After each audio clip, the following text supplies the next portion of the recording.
حەسەن ڕزگار کە بە مەلا حەسەن لە نێو هاوڕێکانیدا ناسراوە. ساڵی 1935 لە گوندی شەکربەگ لە نێو مەنگۆڕان لەدایک بووە. دیبلۆمی ئەدەبیاتی لە مەهاباد و لیسانسی ئەدەبی لە کۆلێژی ئادەب لە شاری سلێمانی تەواو کردووە.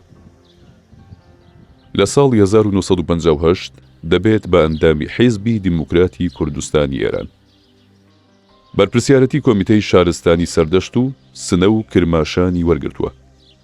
بەرپرسی کڵاسی سیاسی حیزب بووە و هەروەها بەرپرسی تەشکیلاتی حیزب لە دەفتەری سیاسی و کۆمسیۆنی کۆمەڵایەتی بووە. لە سەرەتای لاوێتیەوە دەخرێتە زیندان و لەگەڵ کەسایەتیە دیارەکانی وەکو غەنی بولوریان و جەلیل گادانی سەرکردە ئۆپۆزیسیۆنەکانی ئێران لە زینداندا بووە. یەکێک بووە لە سەرکردە دیارەکانی حیزبی دیموکرات و هەمیشە خاوەنی قسەی خۆی بووە. هەر بۆیە لەگەڵ چەند کەسێک لە سەرکردەکانی حیزب جیا دەبنەوە. پاشان جارێکی دیکە لەگەڵ هاوڕێیانی پێشویان تێکەڵ دەبنەوە. ئێستا خۆی خانە نشین کردووە و لە وڵاتی سوێد دەژی. بەڵام بەردەوام پەیوەندی بە حیزبەکەیەوە هەیە. بینەران و بیسەرانی ڕوودا و سڵاوتان لێبێ، خۆشحاڵین لە بەرنامەیەکی دیکەی پەنجەمۆ لەگەڵێوەی خۆشەویستداین. لە بەرنامەیەم جارەدا میوانداری تێکۆشەر و پێشمەرگە و هەروەها زیندانی سیاسی ئەندامی پێشووی دەفتەری سیاسی حیزبی دیموکراتی کوردستان مامۆستا حەسەنی ڕزگارمان کردووە.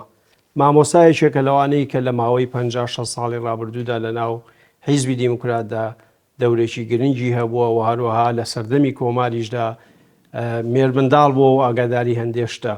ئێمە لەم بەرنمەیەدا هەوڵەدەین چەند لاپەڕەیەک لە ژیانی هەڵدەینەوە و شایەتی لەسەر ئەو ڕووداوانە دەدات کە خۆی تێیدا بەشدار بووە یاخود لە نزیکەوە ئاگای لێیان بووە. مامۆستا بەخێر بی بۆ بەرنامەی پەنجەمۆر. زۆر سپاس کاکەوە، دیارە کارێکی گەورەت دەستداوەتێ. سپاس دەکەم مامۆستا گیان. زۆر سپاس. مامۆستا حەزەکەم هەر لە سەردەمی کۆمارەوە دەست پێ بکەین. تۆ ئەو کاتە ئەگەرچی تەمەنە زۆر نەبووە بەڵام هەندێک شتت لە بیرە. باسی با لەوە دەست پێ بکەین هەڵکردنی ئاڵا. چیت لە بیرە دەربارەی هەڵکردنی ئاڵای کوردستان و کێ لەوێ بوو ئەو ڕۆژەی کە ئاڵا هەڵکرا؟ ئەوەی من لە بیرم ماوێ و لە بیرم بێ منداڵ بوون زیاتر کوتیان ئەوڕۆ کۆبوونەوەیەکە لە لای خەیابانی شاپور، ئەوەکتی شاپور ماپور من نەدەزانم. بەڵێ لەگەڵ منداڵان چوین تەماشامان کرد، پێشمەرگەیەکی زۆر ڕاوەستا بوو، کۆمەڵێک خەڵکی لەسەر بانێکی دوونهم بوو، لەوێ ڕاوەستا بوون، ئاڵان بەدەستەوە بوو. ئەمەش پێمان سیر بوو چ دەکەن چ ناکەن، کێشەیەک لە سەربانەکەی پەیدا بوو، یەکیان گربوو چییە؟ دوایە فیشەکیان وەبەر تفەنگاندا و بۆمە خۆشحاڵی بوو تفەنگهاشتن چونکە قاپۆڕەکانمان هەڵدەگرتەوە. تەقان کردێکی 4-5 گولیان ناویشت و ئاڵا هەڵکرا و ئەوەی لە سەربانی کێشە بوو دان مرکاندەوە و کێشە لەسەر چی بوو؟ کێشە لەسەرەوەی بوو عوسمان دانیش کە دیت پوی ئاڵای کوردستان هەڵدەکرێت خەریک بوو خۆی فرەدا خوارێ لە خۆشیان بەڵێ لەبەرەوەی گربوویانە من هەمان دەزانی بۆ گرتویانە چ دوایە بیسمانکەوە با بەشتەکە ئاوا بوو. بەڵێ ئەوە تقریبەن ئەوم چاک لەبیر بوو کە ئاوا بوو. دوای پێشمەرگە ڕۆیشتە مەش قاپۆرە فیشەی پێشمەرگانمان هەڵگرتەوە و بە خۆشیەوە ڕۆیشتینەوە. بەڵێ لەو ڕۆژەدا لەو کاتەیە پێشەوە خۆی وتاری هەبوو قسەی کرد؟ نەمدیێ من نەمناوە هیچ کەسی مهم لەوێ نەبوو. بەڵێ ئەی خەڵک چۆن خۆشحاڵیان دەرەبڕیانی ئەو ڕۆژە ڕۆژێکی تایبەت بووە؟ زۆر تایبەت بوو، خەڵک زۆر خۆشحاڵ بوو، بەڵامی دیێمە هەرەوەندەمان ناگای لێ بوو گەڕاینەوە. بەڵێ دەستکەوتمان قاپۆرە فیشەک بوو بەس. بڵێ ینی لە کۆماری کوردستانەوە دەستکەوتەکەتانەوە بوو. بەڵێ مامۆستا گەرباسی دەستکەوتەکانی کۆمار بکەین لە ماوەی ئەو 11 مانگەی تەمەنیدا دەستکەوتەکانی چی بوو؟ وەڵا دەستکەوتەکانی لە قەدەر ئێستا کە تەمەشادەکە یەکجار زۆر گەورە بوون. بەڵێ ئەوڵان خوێندن بە زمانی کوردی کە مامۆستا وردی و مامۆستا عوسمان دانیش ئەوەڵزار چوینە مەدرسەی پیانکتیزم بە کوردی زاوازێڕی زۆرە و نازە ئەو زێوانە بە وانێک دایان کۆت بۆمە زۆر خۆشحاڵ بوو، حاڵی دەبووین لە پێشدا بڕێکچوو بووینە مەدرسەی فارسی هیچ نەمانزانیت بەڵێ. هەر تووتیوار باز دەکرا دوایە چاپخانەی کوردستان پەیدا بوو جان چاپخانە هاتوو ڕۆژنامەی کوردستان چاپ دەکرا لە هەمووی مهمترەوە بوو پێشمەرگەی کوردستان دامەزرا لە ئەو سەربازخانەی یا ئەو پادگانەی ئێستا عەزەمیلیان زەمانی شای لێبوون پێشمەرگە لەوێ دامەزرا بوو تەدریبیان پێدەکردن تەمرینیان پێدەکردن بە سوارە و بە پیادەوەوانە بەڵێ. ئەوە دەستکەوتێکی گەورە بوو بێزگەلەوەش خەڵکەکە هەمووی یەکدەست بوو بەڵێ. سەیرەوە بوو کە عەشیرەت و ئەو وەختی ئاغا ڕەعیەتیە بوو ڕەعیەت و هەموو تابعی جمهوری کوردستان بوون و هیچ کێشەیەک نەبوو دزی نەمابوو شەڕ نەمابوو هەڵا نەمابوو ئەوانە دەستکەوتی گەورە بوون وەختێکیش بیستمان کە وتیان چەک کەم بووە وتی بەڵێ. کوتیان پێشەوە ئەو شۆ لە پەردی سوور چەکی وەردەگرێ لە چێ؟ لە ڕووسا بەڵێ. ڕووسەکان لە ڕزای بوون لە مەهاباد نەبوون سپینەکەی دیچمان خەڵک فەنجی بەدەستەوە لەوێشدا نووسیمە کە دەستەیەک پێدا بن دە 15 نەفرێک یەکیشان دەگەڵ بەمەش زانیمانەوە پرێسکیان پێوە بۆ فیشەکە بەڵێ. و دوایان کەوتین بۆ خاپۆرە فیشەکان دیەکەیە نزیک سابلاغت 3 کیلۆمتر دەبێت هەتا نیوەی ڕۆژتن لە گومبەزی لەنگۆبەزی زمانی سوڵتانی کورد بەڵێ. بداخ سوڵتانی پێ دەڵێن لەوێ دانیشتن و بەردەچاندا کرد بە نیشان و دەستیان کرد بە فەنکاشتنەوە مەش هەر وردە نزیک بوونەوە نەمان دەوێرا زۆر چینە پێشێ تەماشامان کرد هیچ بازنێ چوینە پێشێ خەریک بوو ڕۆبینە قاپۆرە فیشەکان یەکی چاو ڕۆڕەش بوو تێراوەستن بۆ قاپۆرە فیشەکانی هەڵدەگرت و دوالێ بەش دەکردین بەڵێ. ئەمن پێم وایە لە وانێک دیت بووم بسم دەبێ مەلامستفانە بێ سابووینەوە لەسەرەوە کە مەلامستفایە و فشەکانەی قاپۆڕانەی لێ بەشکردین و گەڕاینەوە ئەوەش بە خۆی مەسەلەیەکی مهم بوو کە ئەوەڵدار بوو کورد هەمووی چەکدار دەبوو. بەڵێ. مامۆستا ڕووسەکان ئەوانە ناکە بە دزی هیچ وەختی ئەبینران لە ناو شارە خەڵکیان بێچێک پێما ڕۆژی ڕاگەیانی جمهوری کوردستان بوو یەکێک لێوە ڕاوەستا بوو لە باسی ئەفسەری دایانکوت شتێکی نێوێکی کوردیان لێ نابوو نازانم بەڵێ. لەبیرم نەما بەڵام سەرباز و بڵێن نەبوو سەربازی ڕووسیەوانەی لێ نابوو. بەڵێ. جارێک پێش ڕاگەیانی جمهوری هاتبوون بۆ سەربازخانەی نانی ئەسوورە سووریان پێ بودایاندا بە منداڵان بەڵێ. ئەوە دیوە بە سواری و بە ئارەبانە شتیوە هاتوو نەناوی نەبوو. ئەی لە بواری ڕۆشنبیری بە تایبەتی ڕۆژنامە و گۆڤار و ڕادیۆی هەبوو مامۆستا ڕادیۆ دوای پەیدا بوو ڕادیۆ دوای پەیدا بوو بەڵێ ڕادیۆ یعنی لە سەردەمی کۆمارە ڕادیۆی هەبوو یان نەبوو هەبوو بەڵام بە قووەت نەبوو ئێروێ بڕوە بەڵێ. شارەوە نەبوو. بەڵێ. زۆر جار کە باسی کۆمارەکرێ دوو کەسایەتی گرنگی ڕۆشنبیری لەبەرەوەی باسی گۆڤار و ڕۆژنامەکەین مامۆستا هێمن و مامۆستا هەژار ئەم دوانە لەبەرەوە وا بەناوبانگ بوون کە نزیکی پێشەوا بوون یاخۆ خۆیان شت بوون لە قەدەر ئەو زمانی خۆیان شت بوون شێریان دەکوت شێریان بە کۆمار هەڵا دەکوت بە کورد هەڵا دەکوت پێشەوا لیان نزیک بوو. بەڵێ. لەبەروەی نەوە نێوبانجیان دەرکرد کە مەسەلەی کورد باز دەکەن و شێر بۆ مەسەلەی کورد دەڵێنەوە. بەڵێ. مامۆساوی کە مامۆستا هەژار نەبووە بە ئەندامی حیزبی دیموکرات و هەر لەکە ژێکا فەڵەوەشێتەوە ڕاستە ئەو ئەندام نەبووە لە حیزبی دیموکراتە لە سەردەمی کۆمارە هەرچی ژێکا بوو بێ هەمووی بوون بە ئەندامی حیزبی دموکرات.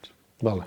ئەسەن بناغەی حیزبی دموکرات ژێکاف بوو ئەگە حیزبی دموکرات نەبوو بێت چۆن وا لە پێشەوای نزیک بوو هەو بوو کەواتە بووە. بەڵە بە ئەی ڕێکخراوە مەدەنیەکانی تر ژنان و بڵێن لاوان و قوتابیان و ئەمانە هەرە و سەردەمە دروست بوون دەوریان چی بوو لە ناو کۆمارە بە تایبەتی باسیەوەکەن کە خێزانی پێشەوە ئەوانە دەوریشی گرنگیان هەبووە لەوەیدا معلومە چونکە ئەمە مانانەوەندە نەبوون کە بزانین بەڵێ بەس دوایی کە بەڵام کە دەهاتن بۆ مەتین گوشتی و ژنان لە پێشەوە بوون قسەیان دەکرد مهم بوو بۆ سابلاغی ئەو وەختی بەڵێ زۆر مهم بوو یا جوانان تەسیری هەبوو لە نێو خەڵکی کورد بەڵێ ئەی ڕێکخراوێکە بوو یاخود حیزبێکە بوو بە ناوی ژنانە و کاتە شتی وا هەیە ڕێکخراو بووە ڕێکخراو بوو بەڵێ ڕێکخراوی ژنانە بوو ڕێکخراوی لاوانیشە بوو بەڵێ هەردووچیان هەر سەر بە حیزبی دموکرات بوو بەڵێ مامۆستا ئەگەر کەمێک باسی ئەو خەڵکانە بکەین کە لە پارچەکانی ترەوە هاتبوون تۆ باسی مامۆستاکانت کرد هەڵبەتە مامۆستا کەریم زەند و خەڵکی تریشی تیا بووە کە بەڵێ هاتووە ئەمانە دەوریان چی چۆن ئەوان لە بواری معنەوی هەم وەکو پاڵپەش بۆ کۆماری کوردستان لەباری مانەویەوە یەکجار زۆر مهم بوو مەسەڵەن کەسێک لە کرماشانەوە هاتبوو کرماشانە وەختی لە سەیتەرەی ئینگلیسییاندا بوو بەڵێ زۆر مهم بوو بوو بە ڕئیسی فەرهەنگ لە کۆماری کوردستان لە تورکیەوە هاتبوون دقیق لە بیرم نییە لە کوردستانی باشوور کە ئێستا پێی دەڵن باشوور عێراق هاتبوون بە تایبەتی هاتنی بارزانیەکان زۆر دەنجێکی عجایبی داوە زۆر دڵخۆشی لە نێو خەڵک پەیدا کرد چونکە تعریفیان دەکردنەوە شەڕکردن و وان و بەڵێ زۆر تەسیری گەوریانە بوو خەڵکەکەش پارلەمان هەبووە لە زمانی کۆمارە ئەو لەکوێ کۆبوونەوە وەزیر و بڵێنە فەرماندە شتەکان لە ماڵی پێشەوا کۆبوونەوە لەکوێ کۆبوونەوە ئەوەی ڕاستی بێ جێگاکە بوو قەدیم ئێستا زەنگە شارەداری بێ شارەداری بەڵێ دوای بوو بە ستادی ئەرچەشەوانە زۆرتر لێوە کۆ دەبوونەوە بەڵام پارلەمان نەبوو بە نێوی پارلەمان شتێکم نەبیستەوە بەڵێ بەڵام لەوێ کۆبوونەوە شتەکانە وا لێوە کۆبوون چونکە پێشواشە لەوێ دادنیشت بەڵێ بڵنگۆیشان لەوێ داناوە کەسە قسەی کردبا گۆرانی کوتبا شعری کوتبا بەڵێ کاکجەلیل یەکێک لەوانە بوو کە دوور بە دوورە من لەوێ ناسم لە پشت بڵنگۆی بەڵێ وانەچی دەکرد جەلیل گادانی گادانی بەڵە بەڵێ لەوێ پرسیمەوە شێ کوتیانەوە کوڕی حاجی ئەحمەدی جەلیلی گادانی بەڵێ ئەوە کارە ناوخۆی و دەرەچەکان چی بوون لە ڕوخانی کۆمارە ئەو وەختی نەمدەزانیت چیە با ئێستا بازەکەین مامۆستا گەورەترین پشتیوان بۆ کورد ڕووسەکان بوون بەڵێ کوردیش پێی وابوو تازە لەبەر ئازەربایجانیش کە ڕووسان دۆستیان کردووە کوردستان لەجێ خۆی دەمێنێتەوە بەڵێ دوای کە ڕێککەوتن کرا بینی ڕووسەکان و بینی ئێرانیەکان بە پاڵپشتی ئەمریکا و ئینگلیستان مەجبور بوون هیچیان بەدەستەوە نەما بۆیە جمهوری کوردستانیان دە وەختیدا نێونا بە نێوی کۆماری خودمختاری کوردستان بەڵێ چەند جار پێشەوە لەگەڵ پێشەوەری چوونە تاران و گەڕانەوە بوو کە ڕێککەوتن بوو وا نەبوو کە بێنی ئەدامیانکەن و خەڵکی بکوژن بەڵام دوایە وای لێ هات بەڵێ ئەی مامۆستا لە بەرگریکردن لە کۆمارە دەوری حەمەڕەشی خانیبانە بارزانیەکان خەڵکی ترەوانەی سوپای کۆمار کە هەبووە پێشمەرگە دەوریان هەبوو چۆن دەورێکیان بینی لە پاراستنی کۆمارە لە بەرگریکردنە هەتا ئەو کاتێکە شکست دەێنێ وڵا دەوریان هەتا ڕێککەوتنی ئێران و رووسیا و چۆلکردنی رووسیا لە ئێران نەبوو بەرگریەکی یەکجار زۆر تند و زۆر قارەمانانە هەڕەسەن لەشکری ئێرانیان لە زۆر جێگا شکاند و تێکیان شکاندن مەسەلەن لە شەڕی مەحمەد پێ دەڵێن دیارە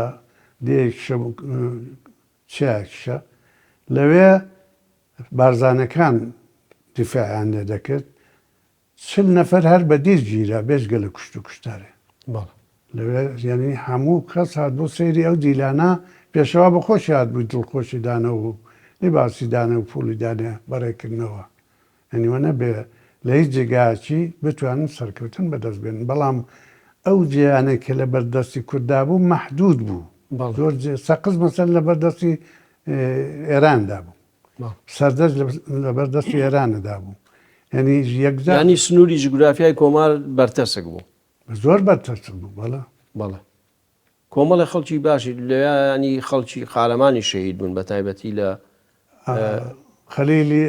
خەلیل خۆشەوی پێمان لەوێ شەهید بوو بەڵێ خەلیلی ئەسعەد خۆشەوی یا خۆشەوی بۆ خۆی ئەمن لە ناشنەکەشیدا دەگەڵ منداڵان لێوێ بوون بۆ دیارە زیاتر ئەمە عەقڵمان بە شتی کە نەدەچکا پێمان ناخۆت بوو بەڵام زیاتر بۆ پۆرە فیشەکۆ ئەی دەوری ینی دەوری کشانەوەی سۆڤێتیەکان لەناو خەڵکە ینی ڕۆحیەتی خەڵک زۆر تێکشکە زۆر خراپ بوو. دیارە پێیان وا بوو کە تەورێز مقاومەت دەکا، تەنانەت باسیەوەی هەبوو کە مەلا موسفا بەخۆی بە کۆمەڵێک پێشمەرگەوە بچێتە قافڵانکو بۆ دیفاعە، بەڵام مقاومەتێکی وا نەکراوە، ئەوان هاتن تەورێزیشیان کرد. لەبەرەوەی ئومێدەکە زۆر زەعیف بوو، چونکە ئەوانە ئازەربایجان مقاومەتی نەکرد. زۆر جار باسی ئەوە کرێت کە بەشێک لەو سەرۆ خێڵانەی کە لە ناو کۆمارا بوون دەوری خراپیان بینیوە، ینی ئەمانە لە ژێرەوە پەیوەندیان لەگەڵ ئێرانە هەبوو، ئەمانە ڕاستە مامۆستا؟ بەشێکی ڕاستە، بەڵام هەتاش کۆمار هەبوو ڕووز لەوێ بوون، هیچ عەشیرەتێک بە ئاشکرا نەیدەوێرا باشکرا، بەڵام بەدزی هەبوو. دیارەت بوو بێ حتمما بوو. چێ بوون مامۆستاوانەی کە دەوری باشیان هەبوو دەوری خراپیان هەبوو؟ وەڵای باسی عەشیرەتی دێبوکریان دەکرد عەلی ئاغای حاجەلخانی و باسی ئەمەرخانی شکایشیان دەکرد کە پەیوەندیان هەبوو، باسیوانە دەکرد نازانم دەقیق. بەڵێ مامۆستا مێژ و نووسەکان ئەوانەی کە زیاتر باسی کۆمارەکەن باسی ئەوواکەن لەسەرەوە کۆکەن، پێشەوا گوتوێتی من خەڵکی خۆم بەجێ ناهێڵم، نامێ خەڵکی مەهاباد بە کوش بدەین، بۆیە خۆی گوایە تەسلیمی عەجەمەکان کردو. بەڵام بەلاکەی دیکەی شاڵێن کە ئێرانیەکان وعدیان ناوەتێ کە هیچی لێ نەکەن و وەکو خۆی بهێڵنەوە، ینی ڕێزیشی بگرن. شتی وا هەیە هیچ بەڵێنێکیان نابوو ئێرانیەکان بە پێشەوە کە ینی هیچی لێ نەکەن؟ ڕاستیدا خۆم ناگەم لەو شتا وردانە نییە، تارێکیش هیچ بەڵگەیەک بەس ئەو بەڵگانەی کە هەیە مامۆستا، ئەو بەڵگانەی کە ئەمن نەمدیتون بەڵگەی هەبێت کە بەس ئەو نووسینانەی کە هەیە دەنگۆ هەبوو کە بەڵێنیان پێدا ببێتە مەسەلەن فەرمانداری مەهابادیەوە دەنگۆ بوو. ئەو هات شوانەی کە بینی پێشەوا و پێشەوەری دەچون بۆ تارانەیە، هەتا جارێک پێما شاشیان دیت بوو. بەڵێ ئەو دەنگوانە هەبوو کە وەختی کابرا نەخۆز وەزیر بوو، ئەوی نەوەکەشم باش دەبی نەماوە، ئەو دەنگوانە هەبوون کە هیچ نابێ و هیچ ناکرێ و بەڵام کە هات و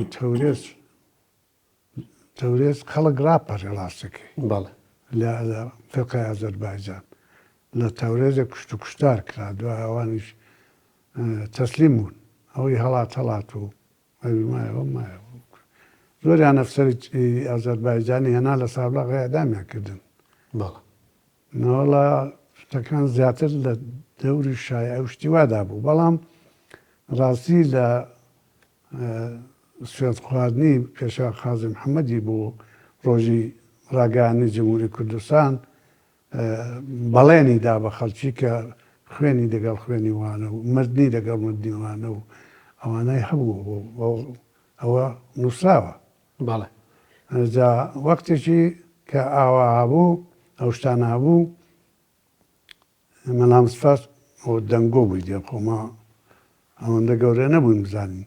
دەنگۆی ئەوە بوو کە چۆتەکرد پێشەوای قازی محەممەدی کوێتی دەگەڵمان وەرە هەر پێشەوە بە ئەمە تەسلیم نابین.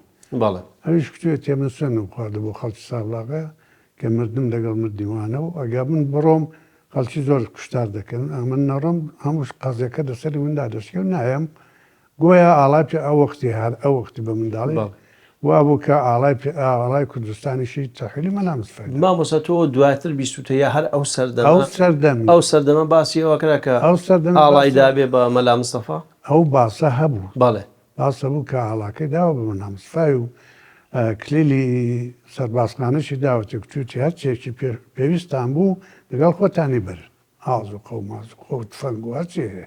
بەڵێ ئەوە هەر ئەو وەختی باو بوو دەکوترا.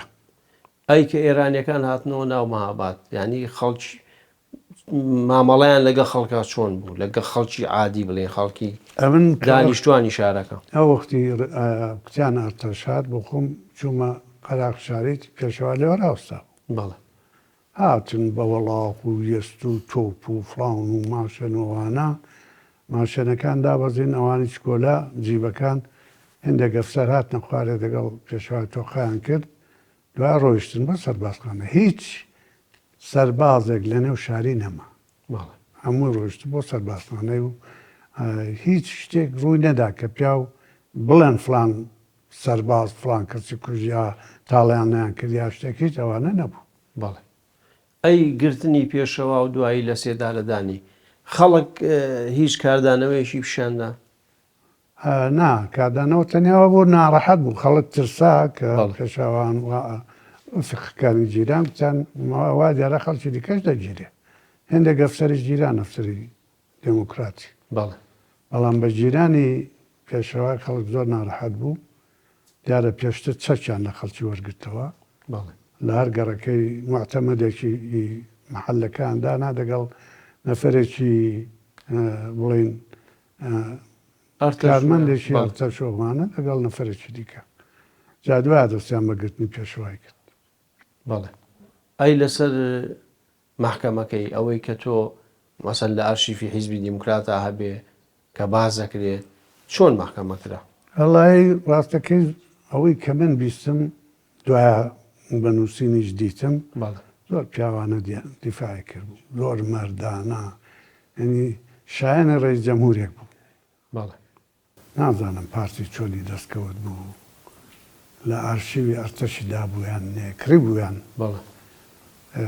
زۆر بەگەشت سەرهەنگێکی داچوو بوو کە ئێهانەی ئاڵای کرد بوو ئاڵاکەی پێ لێ نابوو ئەویش قسەی توندی پێکرد بوو دوێتەوە پیاوانی گەورەکەشت ناتوانێت ئەو مافی میلەتێک دەبن پێی خۆی بەڵێ ئەی مامۆستا زۆر جار لەسەر وەسیەتنامەکەی پێشەوە قسە ئەکرێت ئەو پێشەوەی ئەو یعنی وەسیەتنامەی کە بڵاو کراوەتەوە یاخود باسی ئەکرێ بەڕاستیەوەی پێشەوە خۆیەتی یاخود دروست کراوە یا بەڵگە چییە بۆ ئەوەی کامەی ئەو ڕاستەکەی ئەو وەختی بەناسەدیق هەبوو ئەو حزوری هەبوو بوو لە سادی ئەرچەش بوو کە هێناویان و کتویانە وەسێت بکەن و ئەوانە هێندێک پێما دەستخەتی پێشەوا خۆیەتی ئەوەندە قەرزدارم بیدەنەوە فڕانکەسەوە بێژگەر لە مەبەستم لایەنی سیاسیەکەی لایەنی سیاسی ئایا وەسێتێکی شتێکی گرنگی هەیە کە باسی کرد بێ بۆ نەتەوەی کردووەوانە وەڵاهی وێ دەچێت هێدەچێت چونکە من لەو حەد و حدودەیدا نەبووم ئەو زەمان منداڵ بووم بەڵام ئەوەی کە لەسەر کە بردویان بۆ دادی ئەدام کتوێتی هێندێک کەس گوێی لێ بوو وتوێتی چی ماسەڵەن وتوێتی مەسەلەن باوەڕ بە دژمنی مەکەن یەک بگرن لە یەکگرتندا نەبێ هیچ دەستکەوتێکتان نابێت لە کاتی بە خاکسپاردنەکەی تۆ بۆ خۆت لەوێ بووی بەڵێ چی بوو چۆن کرا خەڵک چۆن لەگەڵ ئەو وەختی کە لە دارایان کردنەوە هێندێک مەلا و خەڵکی مەهابادێ بردیانن لە مزگەوتێکی لای مەدانی ئاردیان پێدەکرد لەوێ بردیان بۆ مزگەوتێمە چوونە سەر قەبران دوای قەبرەکان تەوابوون کچیان بیانێنن هێنان هیچ شتێک نەبوو خەڵک هێندێک دەگریان هێندێک ناڕەحەت بووم ناشتیان دەوێ و خەڵک گەڕانەوە تەرمەکان هەرە و ڕۆژە بمانەوە یاخود هەرە ڕۆژ هەرە ڕۆژەی کە لە سێدارەیاندان یەکسەر شەوەکەی لای بەیان لە سێداراندا بوو ڕۆژەکەی بردیان ناشتیان بەڵێ زۆر باشە مامۆستا پشوویەگەین و دوای درێژە بە گفتوگۆکەمانی